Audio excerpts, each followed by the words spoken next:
Good afternoon. We have a full house. Everybody came out in the cold. Welcome. The St. Clair Shores Waterfront Environmental Committee would like to welcome you to our 2026 annual meeting. My name is Heidi McInnes. I'm currently chair of this committee. Could you please rise? We'll say the Pledge of Allegiance. I pledge allegiance to the flag of the United States of America and to the republic for which it stands, one nation, under God, indivisible, with liberty and justice for all.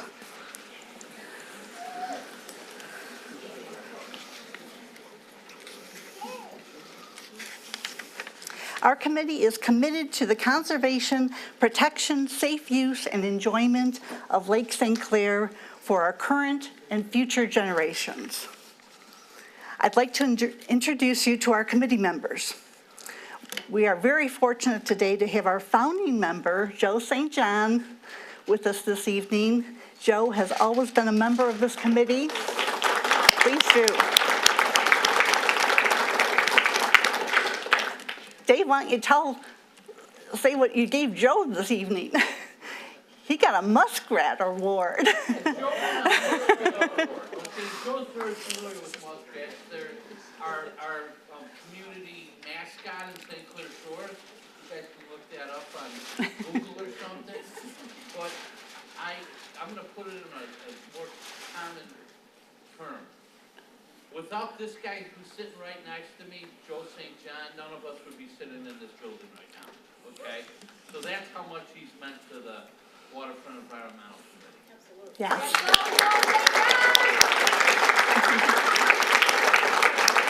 Thank you. And we keep a position for Joe as chair emeritus. So. Michigan State Senator Kevin Hertel has been a member of this committee for quite a long time, and he is our legislative representative. Where's Kevin?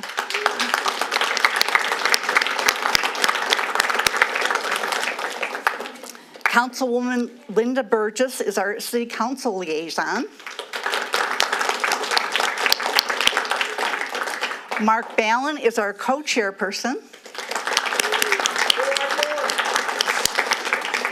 Erin Liberty is our treasurer. She's also a member of the South Lake School Board. Sharon Curry has been our secretary and was recently elected to serve as vice chairman. Newer member Jennifer Kalinsky has been elected to serve as secretary.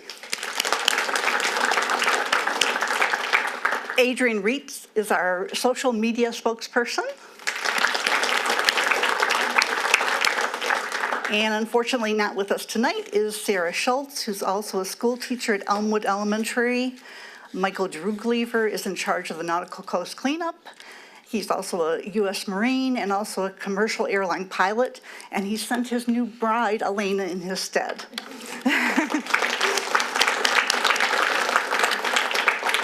Also not here tonight is our newer member, Talia Conigliaro. I didn't say that right. Because of a work commitment, and my husband, Peter McInnes, is a longtime member who started the monofilament fishing line project, but he is not here tonight for health reasons.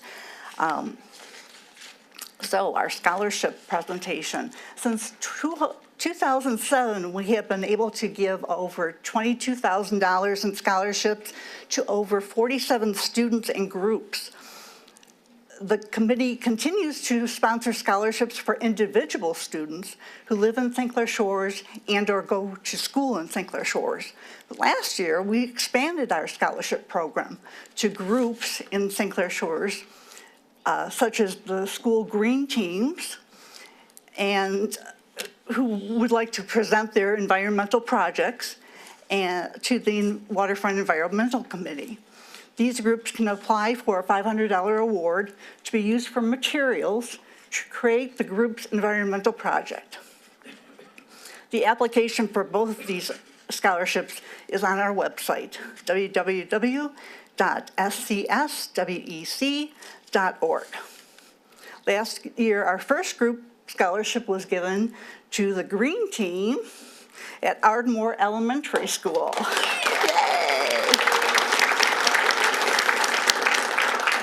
And State Senator Kevin Hertel was so impressed with their application that he doubled their award last year. Could the Ardmore students and their teachers please come up at this time?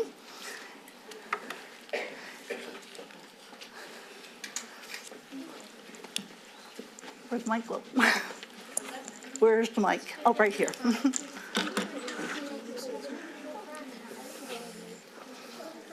Use the pointer at all? Just show it here. I mean, if you want me to. Sure. And Renee, would you like to tell us about the project or have the students talk about their project? Sure. Okay, great. I don't know how to use this, so I'm not going to. Okay, no problem. All right. Hi, my name is Renee Kuzmano, and I am the Green Team Coordinator at Ardmore Elementary.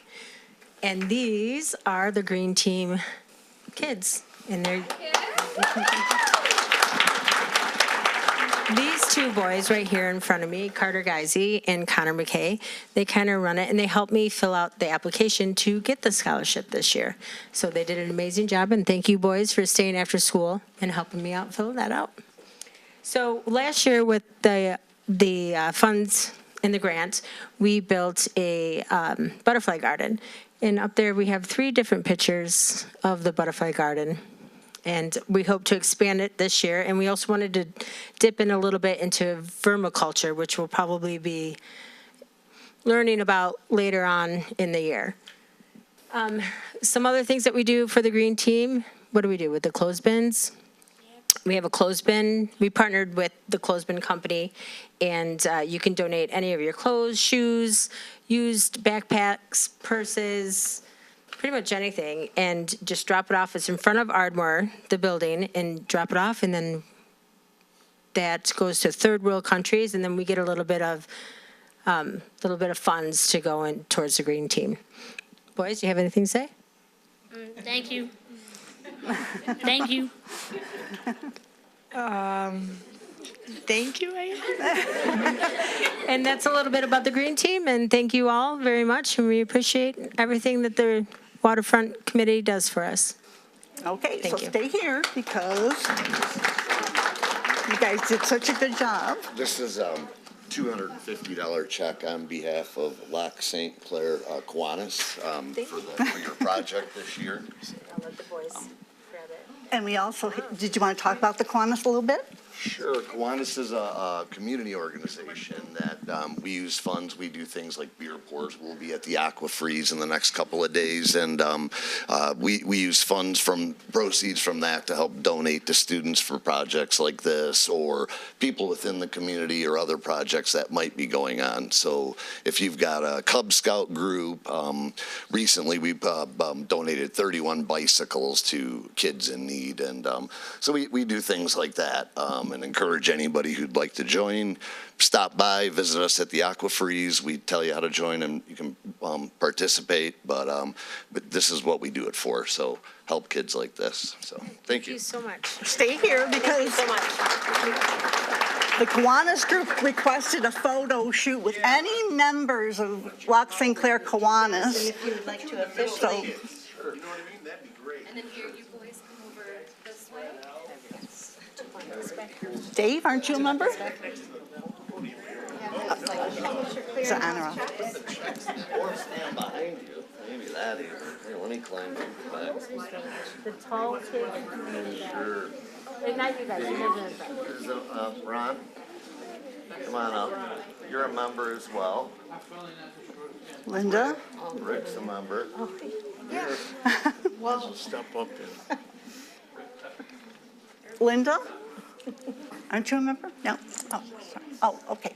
Sorry. All right. Look here first, and then parents, y'all can get in. Cheese, say green team. Green team. All right, close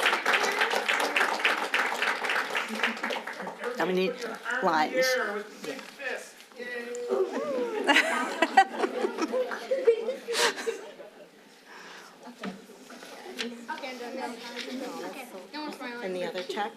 Yeah, for, they must have both of them? Yes, they have. Oh, okay. So Chuck? So. Well, hold on, because Chuck has the other check from the St. Clair Shores Go Lions. Green Team. Oh, it's not on us? Good to see you here tonight. And St. Clair Shores Lions. Is that? Is it? The St. Clair Shores Lions have many charitable initiatives, one of them being the environment. And through that, and budgeted by our environmental committee, we also have a $250 check to provide to the Green Team. Would you like to take that? All right, let's do another photo op. Okay. All right. We just love celebrating with our kids. So, go Green Team! Go Green Team! Great. Good, sure. Okay, thank you all very much. We appreciate everything that you guys do for us. Thank you for the support.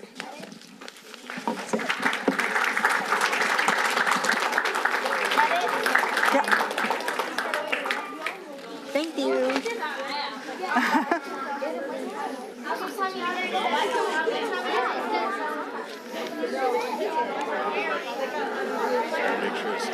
I think so.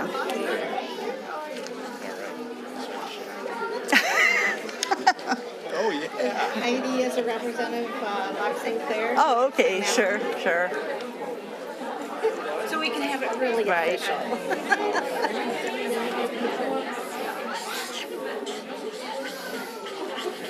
Good idea. I like it.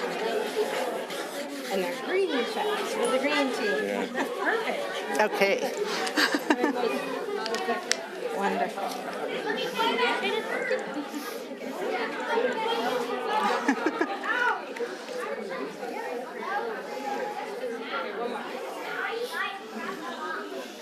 Where's Brian? Green Team.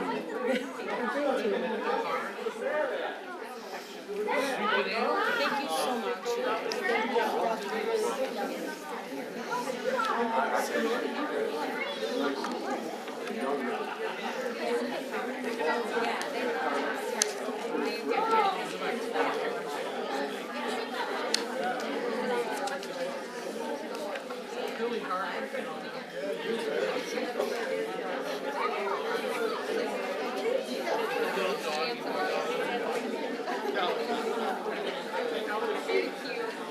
Okay, you're welcome.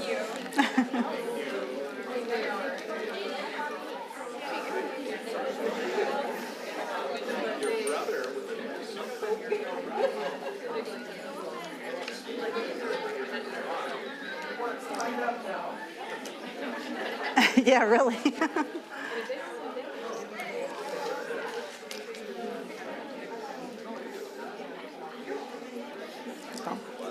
Okay. This committee has been very fortunate to have such generous donors, including Michigan State Senator Kevin Hertel, who has sponsored a scholarship for this committee since 2016. Senator Hertel's donation this year will be to Lakeview graduate Amelie Neely, who is currently attending. Where's Amelie? Oh, there you are. Amelie is currently attending Wayne State University with a major in environmental science, has 2 minors in public health and urban sustainability. And you're also in the honors degree program. Impressive.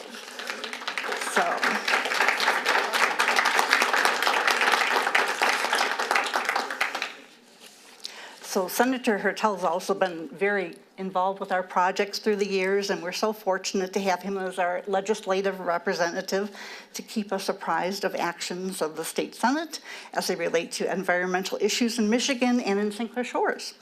And that's what he's going to do today, is fill us in. All right. There's the big check. That one will go in the bank. So that was for you. Thank you very much. Thanks for all you do. Can we get a couple poses right here, Yeah. please?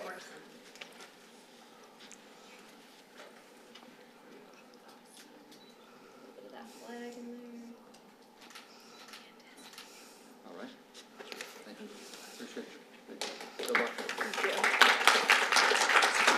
floor is yours.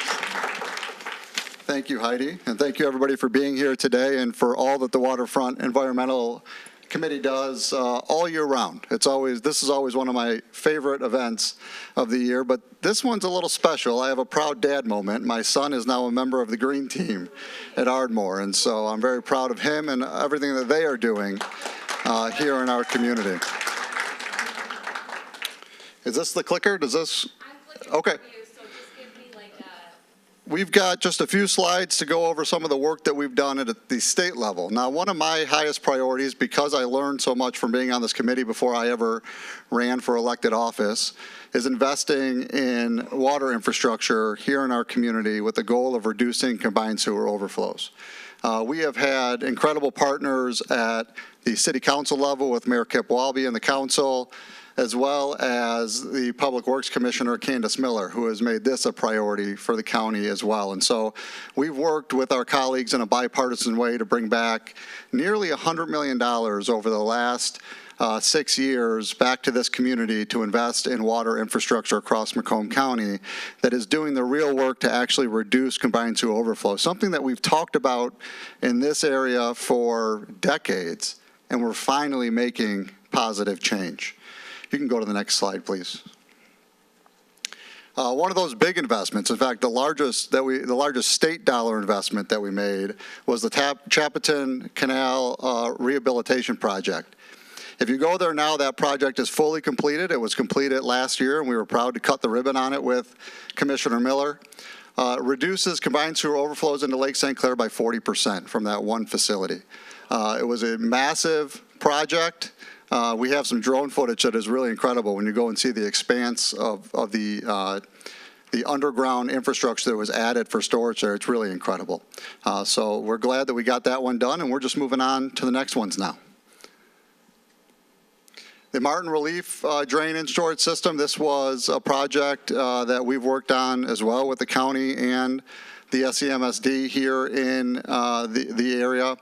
If you'll notice, part of this is the work that the Nautical Mile has a lot of construction on it right now, and I think we've all been experiencing that inconvenience, but it's a massive investment to make sure we're upgrading the infrastructure to be able to handle the stormwater and the sewer flow and reducing combined sewer overflows as well. We were able to bring $5 million back from the state of Michigan to contribute to that project.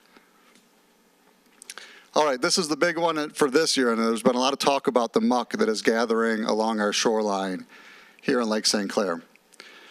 We've seen it over the last decade in Harrison Township, south of the Clinton River, but it has spread down the shoreline as well.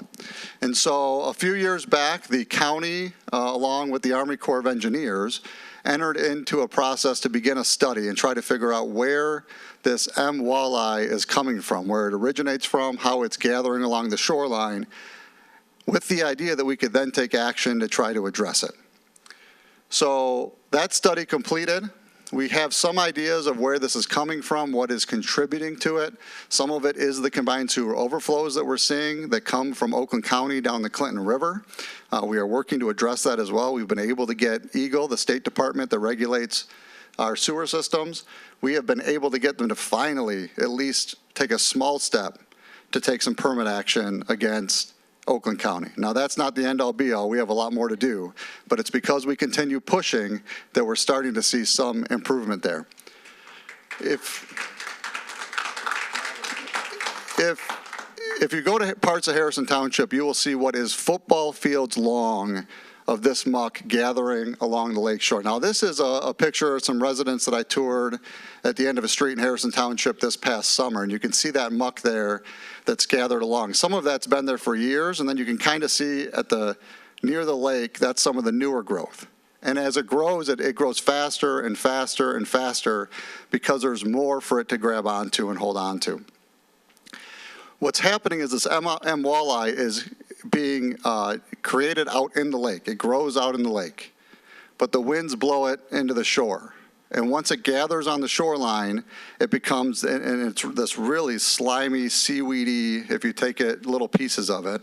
But as it gathers and it dries and it builds upon itself, it becomes these massive blobs of floating muck. That's not attached to the bottom, that actually is floating above the water. Now, as the water goes down, that will sit on the floor. It'll come back up as the water comes back up. So what we were able to do is get an $800,000 grant. This was at the request of Public Works Commissioner Candace Miller, to take what they've learned in that study and begin to pick pilot sites along the lakeshore to figure out how we can mitigate the M. walleye from growing, remove it. But we don't want to remove it and then it simply comes back 5 or 10 years later. And that's the biggest challenge we have right now.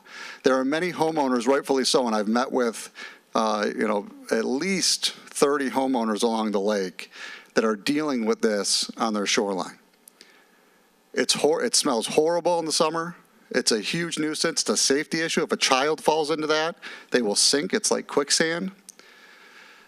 And every one of them wants it removed tomorrow, and I'm with them.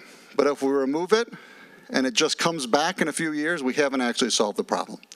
So I'm part of a task force that the Public Works Commissioner has put together with this $800,000 to pick a few pilot sites along the lake, and we're hoping that this summer we can begin this process. We can explore different avenues to be able to remove it and then also mitigate it so it does not continue to grow along the lakeshore. There's algicides that have been used in other states that we are exploring right now to see if they can be utilized here. We're working with EGLE, the state organization, the Army Corps of Engineers, the DNR, and then some local organizations on the ground here in Lake St. Clair as well.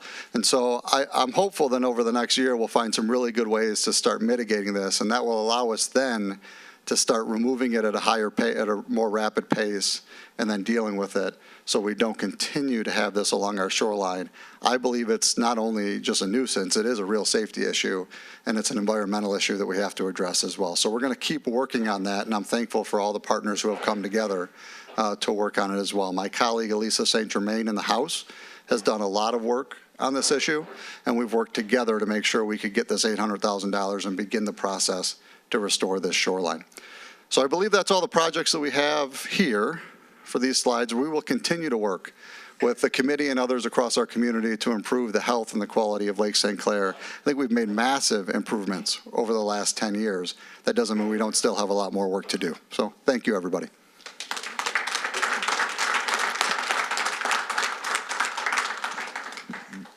Thank you so much. Thank you.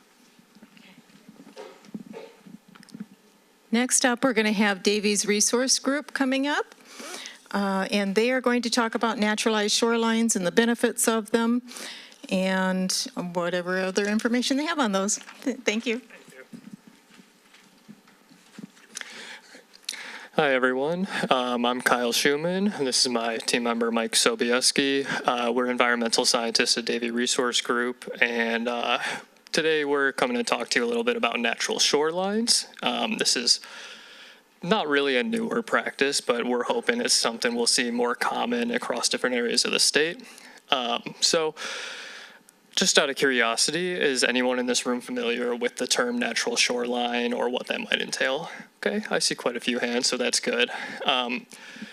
Essentially, a lot of what we see in Michigan is we have a lot of very developed inland lakes. We've lost a lot of those natural shorelines or that land-water boundary that sort of is the interaction between the land and the water and allows a lot of the ecological processes to occur that keep the lakes healthy. And we all like healthy lakes because we can swim in them, we can fish in them, we can boat in them, we can do all sorts of things. Keeps our drinking water clean. So there's a lot of benefits that natural shorelines can provide for us.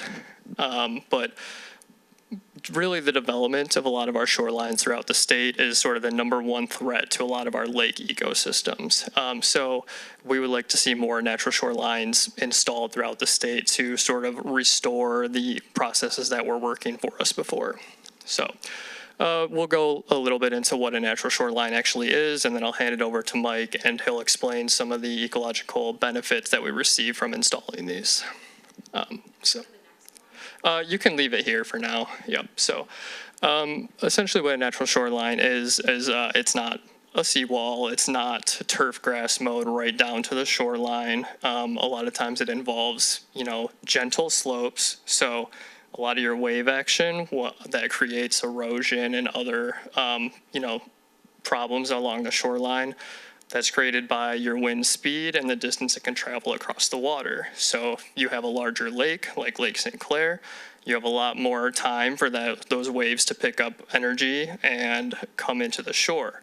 How the slope affects that is if you have a really steep slope, those waves are hitting that steep slope and it's pushing them up faster. If you have a shallower or a slower incline, those waves have more time to sort of break and dissipate that energy before hitting the shoreline with all the energy that they've built up traveling across the lake. So that's one benefit or one part of natural shorelines. We want to smooth that grade so that those waves are able to dissipate before coming right up to the shoreline and impacting the shore more severely. Another thing we want to do is we want to promote the use of native plants. One reason for this is it's the kind of small white picture up there, but if you look at the little yellow highlight right in the middle there, that's turf grass, and what that image is showing is the root systems that have developed with those plants. So as you can see, the turf grass, you can't really even see it right now because it has almost no root system. And a lot of times what we see is people mow their lawns right down to the shoreline. Those roots aren't strong enough to hold that shoreline intact against wave energy. So through the use of native plants, which have adapted to these ecosystems to form these deeper root systems, they are able to penetrate the soil deeper and hold that soil together in place, even, in wave action and other disturbances. It also provides a little bit of a buffer along the shoreline, but Mike will talk more about that later. Those plants can also help filter runoff, which is important. We have a lot of runoff from parking lots, whatever comes off your driveway, road salt, any fertilizers that may be applied to your lawn. Those all run directly into the lake. Some of these plants can help soak that up. And oftentimes these processes also involve installing things like riprap. You would probably see that more often along Lake St. Clair because it's a little bit of a higher energy system. So sometimes you do need some rocks or some armoring to make these systems work. But really the key part of them is the native plants. That's really the main part of these systems that's going to make it a natural shoreline, and that's going to keep it sort of self-sustaining and functioning for years to come. Thank you. Yep, yeah, we can switch it. So, like Kyle said, the way we design these shorelines is to look at a lot of these elements of the slope. How is the wave action approaching the shore? Neighboring parcels, like if your neighbor has a seawall, that wave energy is hitting that wall and coming right into your property and eroding your property. So what we're seeing, a trend is happening, is that the state is not really enthusiastic about renewing permits for seawalls. They really are pushing for natural shorelines where they can. So when we're designing these, we're looking at what is the existing infrastructure. Is this a highly developed lake? Is it more of a natural lake? What is the shoreline like? What is the wave energy, like Kyle alluded to? It's called the fetch. How long, the farthest part of the lake, when that wind comes across it, what's the farthest that wind will pick up that wave energy and bring it to the shore? So we take all these factors in the design, and like with a bigger lake, we would want to see a little bit of hard armoring, which is still natural. It's when you start creating solid walls, not the right slope. Riprap has its place, but behind that we would have what's called core logs, which are coconut fiber logs that they will eventually soak up some sediment, and you can plant right into them, and you can put native plants in front of them, behind them, and that will buffer that wave energy.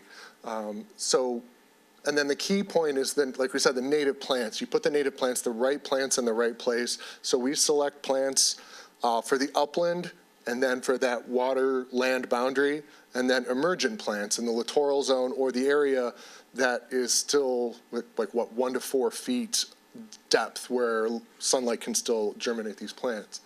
So by using shrubs and trees and plants that are native to that particular area, they will root in and they will act as your anchor. And then we can help it along by using bioengineering products like core logs, like riprap, or live stakes, which is usually, you can cut willow, you can cut like dogwood, and you can just put a stick in the ground and it will root. We use that a lot in erosion control and stream and lake restoration, which is sort of a stopgap, that they will start to root right away and hold some of the shoreline in place while the plants establish. So yeah, the softening of the shoreline, the softening of the angles, even if it's just, we've gone out and done it where you just take a shovel and soften that angle a little bit. You can see that result right away of how the waves are reacting with the shore, how the erosion is being mitigated.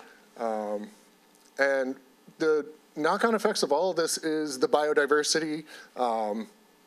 You'll see fish habitat, you will see native insects, and a lot of problems people have with the lawn thing is geese.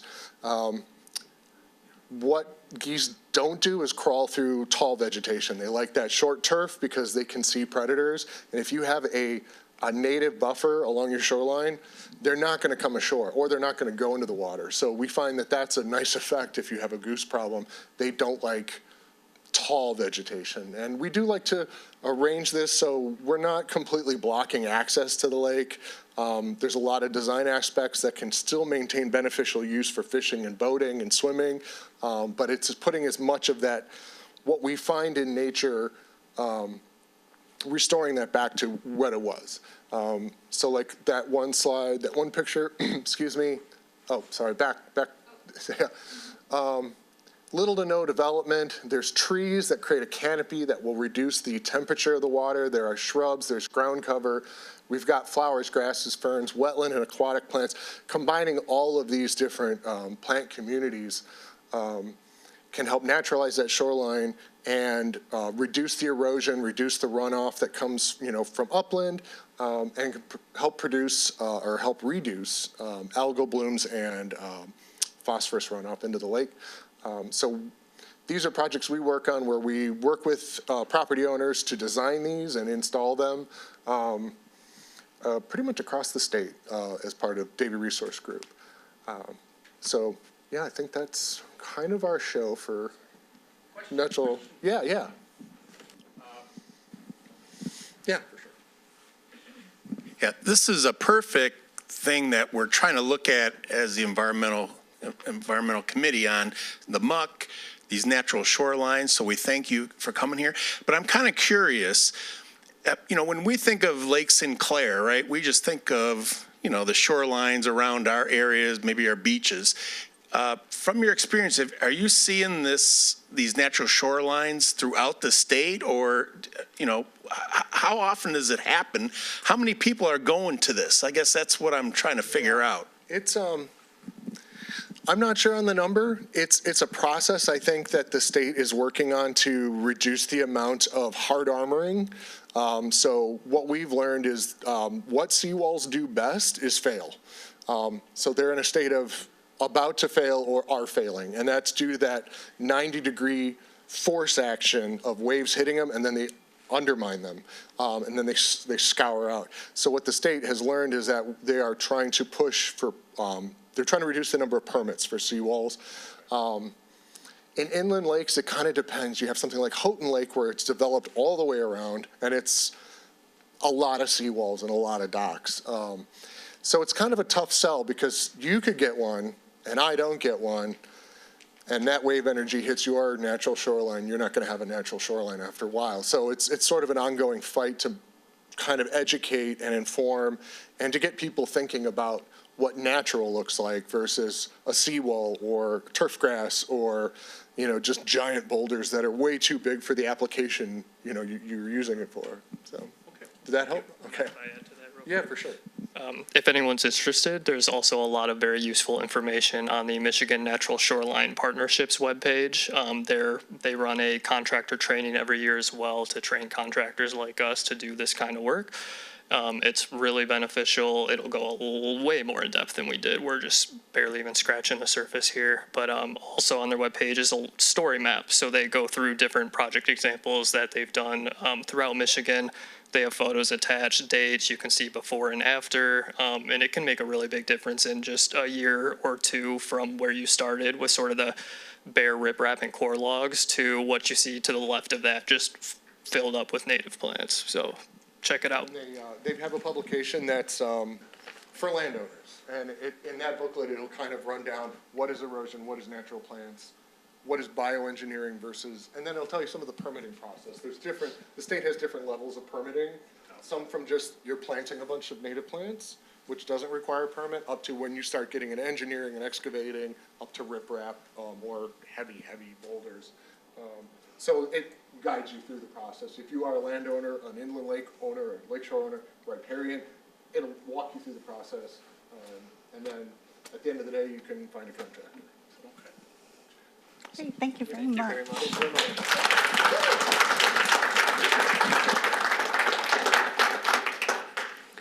Davey has really been a friend to our committee through the years, so we really appreciate you coming out today. And next we'll hear from our City Council liaison, Linda Burgess. She's going to do some introductions of civic leaders that are present today.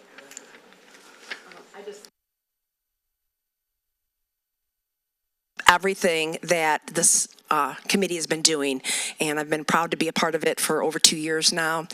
And we couldn't do what we do without our people in the city that help us, guide us, support us. They show up to meetings and they do things. So I kind of want to introduce some people today, starting off with our wonderful mayor, Kip Walby.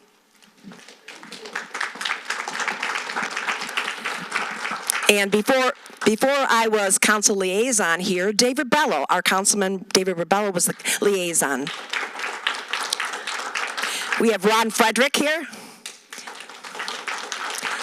Candace Rusi. These are all our council members. This is so much support for one committee when they show up to our things and they help us out. Also wanted to introduce Paige Kavanaugh from Eagle is here today. And we also have Erin Liberty, of course, is our school board, South Lake School Board, on our school board there. And we also have Brian Badcock, who came here today. Thank you very much. And we also have Sarah Hadar and Jade Cruz from CARE of Southeastern Michigan, and they're representing the Shores Network for Action and Prevention. And we had the privilege of being in a meeting with them, Candace, myself, Dave, and Ron, and it was very informative. In fact, we're taking action on that right now. So thank you all. Thank you all for being here today and supporting us. And next up, we're going to have Erin Liberty is going to come up and give us a financial report.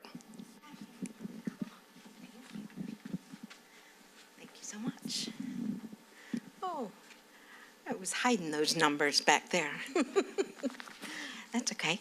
Hi, I'm Erin Liberty. I'm the treasurer for the Waterfront Environmental Committee, and I tried to simplify it a little bit this year with the little pie charts. And as you can see, the revenues about a little over 11,000, the expenses over a little over 11,000, and so typically year after year, that's what our committee does. We take in about 10,000, and then we spend about 10,000, and you can see the breakdown there. Most of the revenue is from the Rain Barrel program. And as you come into City Hall, you can see that the rain barrels are there and they're at cost. And Brian Babcock, through our DPW director, through DPW, you can pick up the different color of rain barrels and everything. And then also this year, which you'll hear a little bit more, about our Nautical Coast cleanup John did a wonderful job in getting a lot of sponsors. And you'll hear more about those sponsors a little bit later on. And then as you can see, there's 4 main expenses here. Again, purchasing the rain barrels, that's one of the biggest expenses there. And then our website, which we renewed for about 5 years. And then we've got 2 projects. Mike Druglever, he picked up the storm drain stenciling. So we bought these little metal medallions, and him and a crew, they're going to be sticking that, actually kind of like bolting them on, gluing them and bolting them on at different areas around the city. And because we had so many, in the past we had the Michigan National Guard members come out. We bought some more logos for the vests. Oh, look at you. Yeah, I think we're here, and we do have a healthy balance, and we have to keep that healthy balance because each purchase of the rain barrels is about $4,000 every time we do that. So we need to make sure that we have a nice balance in there. And we do good year after year. That I think we were only about $600 over budget, but I think there might be some rain barrel sales that compensated for that. But okay, so ramps only cleanup. We just completed our 21st year, and because our DPW director, yeah, we can clap for that, all of our volunteers. Our DPW director, Brian Babcock, he's been really helpful in year after year with the permits that we require. We're going to try this year to be part of the Adopt a Highway, which I'm not sure why we weren't, but we're going to try that. And if you can go back to that other one, I just wanted to point out, we started with those orange vests, and then now we have through Michigan Department of Transportation, they gave us the yellow safety vests, and I think you can see on Councilman Vitale, I think he's the one weed whacking in that left picture there. We put the word volunteer on the back because we were cleaning one year, and by the, on the ramps, and someone yelled out, "Go back to prison!" And so we just, yes, they did. So we immediately put the word volunteer on the back of the vests, and now we have, and because we've been doing it for 21 years, people know it, there's just dedicated volunteers cleaning up there. And now we get so many people thanking us, and some donations and offers for help. So it's just really great. And if you want to go to the next one, the next 2 slides are just really quick. We clean at 9, 10, 11, and 12 Mile, the entrances to St. Clair Shores. And you can see the red areas. We don't go onto the freeway. We just clean up pretty much to the overpass bridge. And we happen to get, on the next slide, yes, we try to have a goal of 100 bags of trash each year. We almost meet that every year. We didn't this year, but still, a healthy 88 bags. And these are those large bags of trash. I didn't bring an example, but our volunteers are just so dedicated.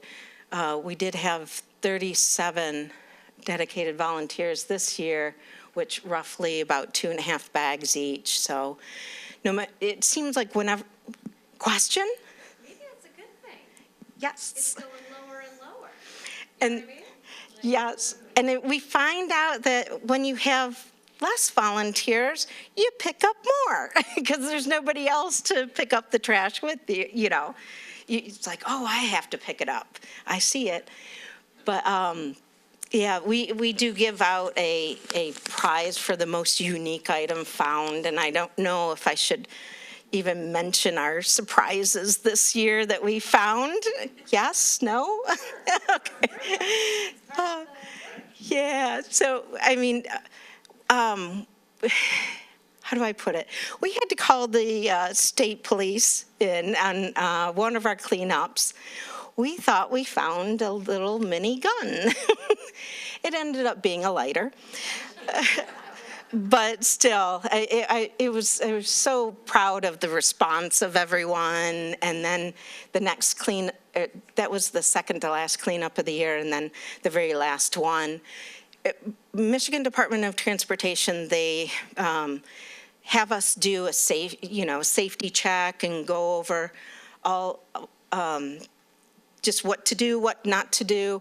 And one of the things is they say, be on the lookout for a box with bottles of liquid in it, because it might be, an indication of a methamphetamine lab, remnants of. And so, of course, the last, 21 years, never found anything. And then there's a box on the side, and kind of like Brad Pitt in Seven, what's in the box? But it ended up being just some trash inside the box. It was nothing. But, it was just kind of exciting, the last two cleanups. But, and then, yeah, did you get the award, John, for finding the gun? I've not yet received an award. Oh. Oh, yeah. Then I think we were just so, surprised by the whole thing that I'll have to give you the most. I'll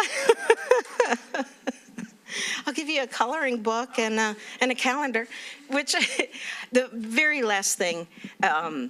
And as you can see, throughout the years, we have just so many dedicated volunteers, and we do you'll find out from all of our activities that we do try, have fun while making a difference.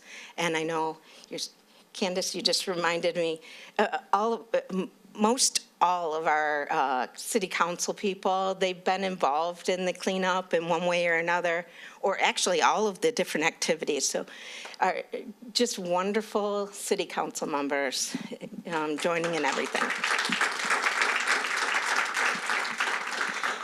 And I do need to point out that all of our Waterfront Environmental Committee meetings, thanks to our chairperson Heidi, got into the calendar. So if you want to join in on them. I think that was all of the slides. Yes. Yay. Thank you. Thanks, Aaron. Yeah, Aaron, let me turn this on. Hello, you can hear me? All right. Erin does a great job. She's been doing it so long, we all wanted to get involved with it, so each of the committee members tries to get together once a month and, help her out, because it's so busy and there's so many people coming, so thanks a lot for that, Erin. That's great. So, I'm here for Mike Drew Glover, who's in the military, so he's out in training right now, so he couldn't come here today, but I'm his co-director of the cleanup, you might say. Many years we've been doing the cleanup. We got Mr. Rebel over there, used to be one of the big leaders of our group during the cleanup, so thank you. Come on back again. He's always there. But part of it, we really get a lot of great input from Brian Babcock and the whole group at the DPW. They're always helping us with trucks, loading up trucks. What we try to do, we try to get more involved with each of the homeowner groups along the lake. So, next year, this last year, we just had our 30th cleanup was this last year, 30 years. That's amazing. We've had over 600 tons of trash that we removed. We remove almost about 100 tons of trash every, about 30 or 40 tons of trash every year, right? The DPW helps us load it into the dumpsters. Some of the target areas are Veteran Memorial Beach, Blossom Heath, Champaign, which is a beach right at 12 Mile, but it's getting a little smaller. And we also try to go to Chappaton. There's a huge area out there. We have a lot of fun climbing on the rocks. All these young kids, that's why we have these kids involved, because they're going to be climbing on the rocks with us and helping us clean up certain things. So that works really well. If you go to the next slide, because this kind of shows you some of the areas.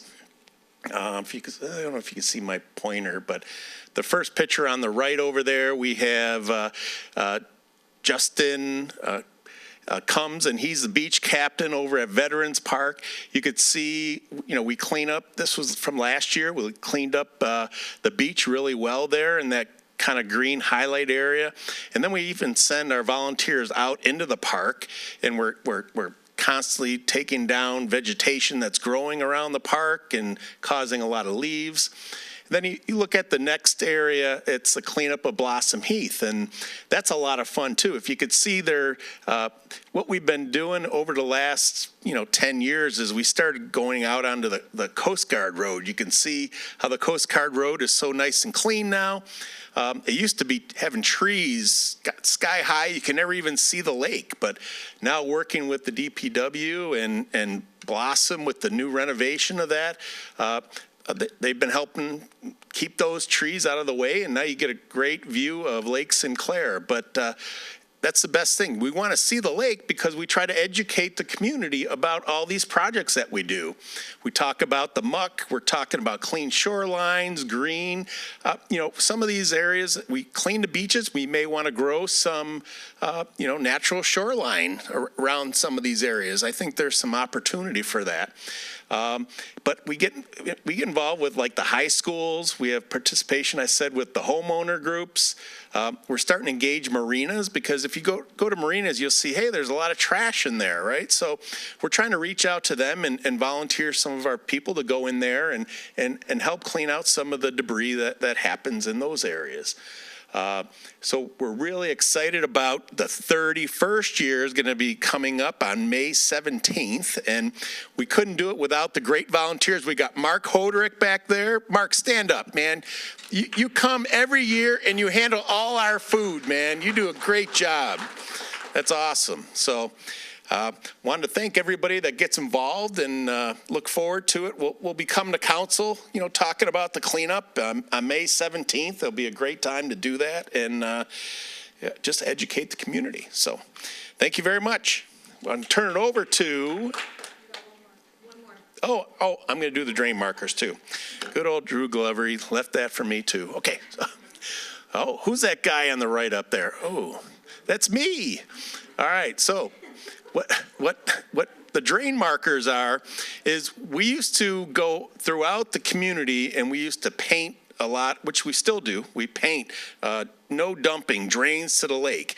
And Joe St. John over there, he gave me all his tools. We got cans of paint, we got stencils. So if any group wants to get out there and help us, the goal is to mark the drains because everything that goes down the drain, most of it ends up going to the lake. Like Aaron's cleaning the freeway. You probably wonder how. Well, all that garbage gets in the storm drains and goes out to the lake. So what better to notice or bring awareness to all these storm drains? So unfortunately, the paint fades away, but we have these drain markers. So it says no dumping drain to the lake. So Mike's trying to find ways, and I used to not paste them, I used to glue them on certain areas and they wash away or get knocked out by plows.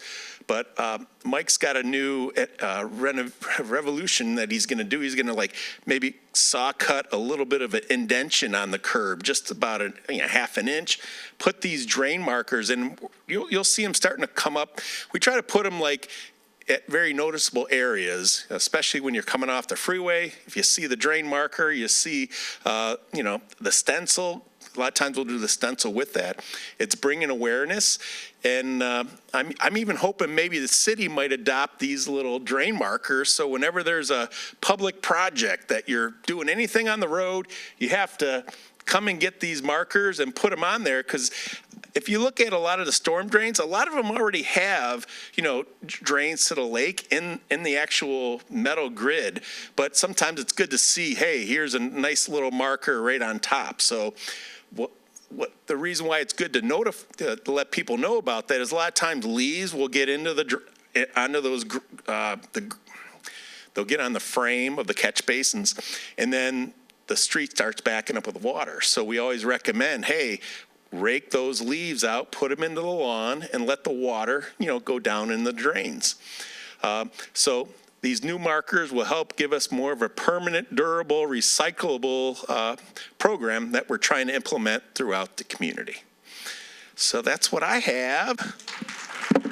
Now, we got Sharon. She's got one of the most exciting projects we've just kind of started developing. Last year was the first year, right? Yes.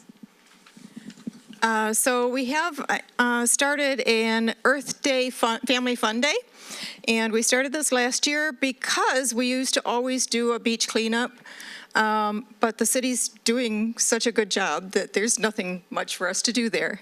So we decided to change it up and do another Earth Day event. It's a great job that the parks and all look beautiful.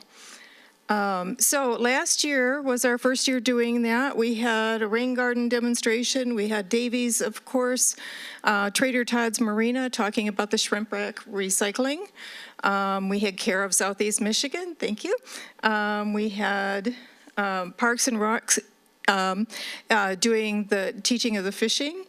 And that seemed to be the highlight of the day for many of these kids. They came away with giant smiles when they caught a fish, so that was pretty exciting. And we had Erin, I'm not sure, oh, there you are. She did car care tips for better efficiency, which I thought was a brilliant idea. So nothing that I would have ever thought of. So anyway, we would love to have everybody come out, and if anybody would like to participate, we would love to have that information as well. It will be April 4th in conjunction with the egg hunt at Blossom Heath Park. So we would love to have you all come. All right, thank you very much.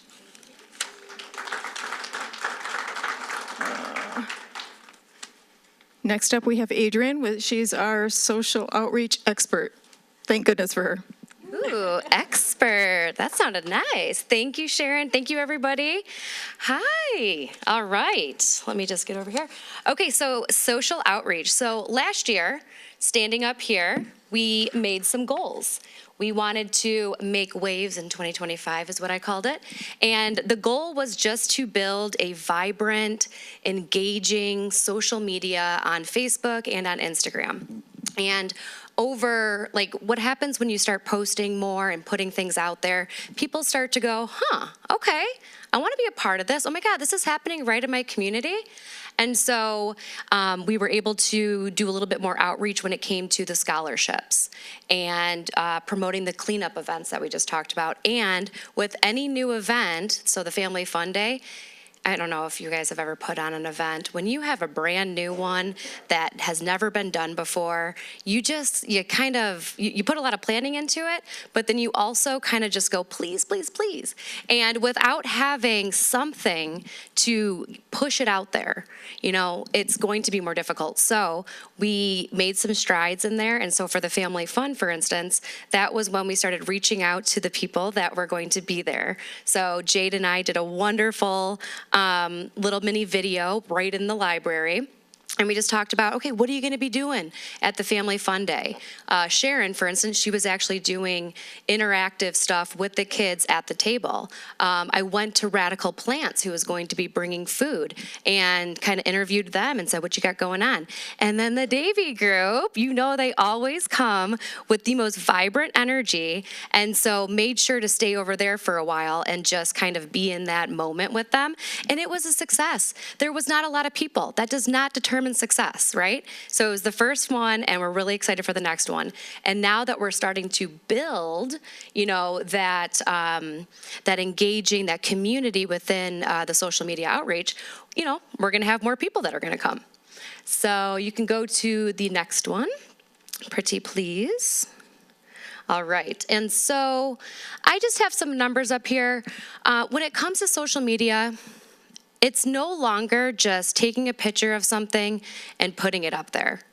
There is strategy involved. There are keywords. There are so many little visuals. You know, when people go to Facebook, they're trying to learn some information. When people are going to Instagram, they just want to be pleased with their eyes. They want it to be super simple so that they can figure out, what does she want me to do? Okay, great, I'll do that, da da da. Or like it, comments, all of that.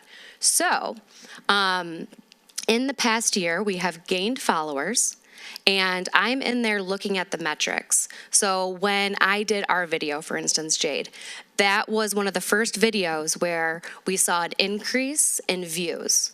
So we're looking for more views, we're looking for engaging stuff so that when people are scrolling, they're stopping, and they're learning more, and then they're going to be coming with us. So I'm hoping to get more volunteers from this and all of that. So we're going to continue to do that, and that's going to be very exciting. So if you are a business, if you are a community leader, if you are anything, I encourage you to be involved in our events because we are going to be working with you. Right, we're a team, and it's all about that. So that is the 2026 social media goal, is to continue to grow the following, continue to engage, and then make fun content that people actually want to engage with. So that is social media. Thank you. And then, this all was not possible, so we're going to have Jen come on up here and talk about all of the people that made this possible. Hello. So this was my first year on this committee, and what they wanted me to do was get money. So it was pretty easy because a lot of people were already giving us money, and like Davey for one, money and services. Thank you so much. We really appreciate that. Senator Hertel's office, you know, he was always a big supporter. Everyone on city council, but also, you know, we reached out to small businesses too because, you know, clean water's for everyone. We want to enjoy our community. So, you know, some new contributors this year to our cleanup specifically, Luigi's, Johnny Z's, individual citizens like Alex Hawkins, Lester Govia, whether they contributed money or services or both, it all goes a long way in just helping what we do get better and allowing us to do more every year. So we just wanted to make sure we gave everyone the thanks that they deserve. Appreciate you guys.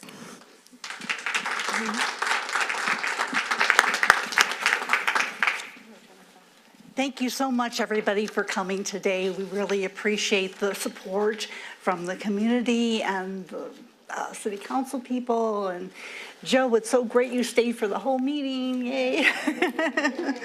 So please mark the dates. I also want to mention, I think Sharon mentioned it, but if students participate in our environmental projects, they can earn points for their schools toward the Macomb County Green Certification. So thank you again for coming. Have a great night and stay warm.